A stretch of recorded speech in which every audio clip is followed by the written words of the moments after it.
Nous allons évoquer ces mutations de la société arabe en général et marocaine en particulier avec le président fondateur de la première radio libre et privée du monde arabe, Hit Radio, c'est une radio marocaine. Donc, Younes Boumedi, bonsoir, je vous remercie d'être avec nous sur ce plateau. Alors, est-ce que cette mobilisation populaire, vous l'aviez perçue en amont, vous, dans votre radio ? Mais je pense qu'on suit les mutations qui ont existé après la crise économique. Il y a eu en tout cas une mobilisation, un intérêt croissant sur comment construire un Maroc, pour parler du Maroc en tout cas auprès de la jeunesse, un Maroc meilleur. Donc ces mobilisations, on les a eues à l'antenne, on en a parlé, et Hit Radio s'est mobilisé souvent sur ces sujets-là. Et c'est des sujets qui intéressent la jeunesse notamment au Maroc. Et donc il y avait des passerelles évidentes entre la situation, ce qui se passait en Tunisie, en Égypte, au Yémen, en Syrie, et la situation au Maroc. Le Maroc est un cas à part, en tout cas. Il est très difficile de comparer ces pays au Maroc. Le Maroc est un modèle un petit peu à part, mais la jeunesse du Maroc qu'on essaie de bien connaître à la radio s'est toujours intéressée en tout cas à ces mutations, elle les a suivies. On essaye de construire tous, et il y a vraiment une mobilisation qui dépasse la mobilisation de la rue aujourd'hui vers la construction d'un Maroc meilleur, d'un Maroc plus démocratique. Et je pense qu'on est vraiment à le construire, et tout le monde aujourd'hui au Maroc, et notamment les jeunes, se pose la question de savoir comment participer à cette construction. Alors entre autres, dans ces mouvements de contestation au Maroc, il y a ce mouvement du 20 février, ce mouvement lancé par des jeunes. Le roi Mohamed VI a annoncé des réformes il y a quelques semaines. Est-ce qu'elles vont suffire selon vous ?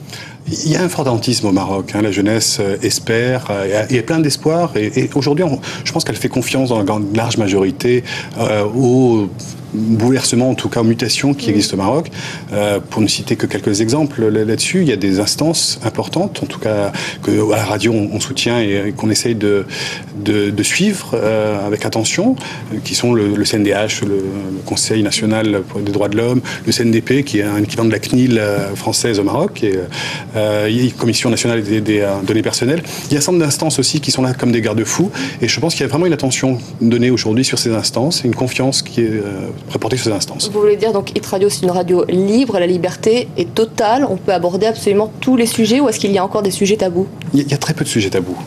On a eu l'expérience Hit Radio à 5 ans, on a eu une libre antenne pendant très très longtemps qui a abordé tous les sujets sans aucun tabou. Les sujets sociétaux, de sexualité aussi, économiques, divers et variés. Tous les sujets, il n'y a eu aucun sujet tabou à la radio, en tout cas on n'a jamais censuré.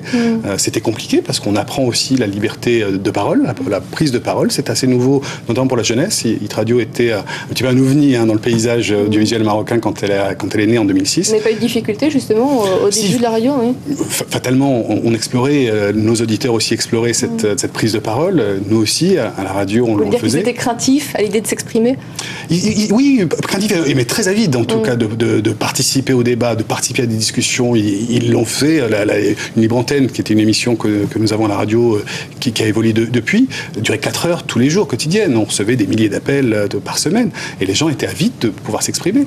Il y a 15 jours, le pays a été endeuillé par cet attentat à Marrakech, une dizaine de morts, majoritairement des étrangers.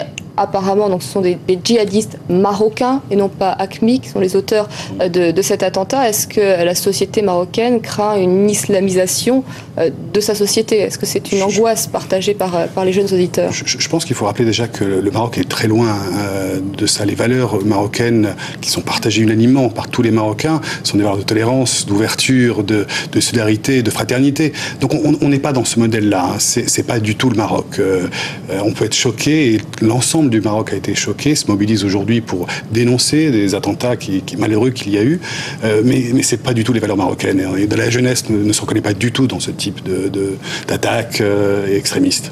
Finalement, quelles sont les aspirations de la société marocaine ? Un Maroc meilleur, tout simplement. C'est-à-dire moins de corruption, moins de corruption, bien sûr, moins de corruption, plus de liberté, plus de dialogue, plus de tolérance, d'apprentissage, plus de développement, plus de travail, une meilleure éducation.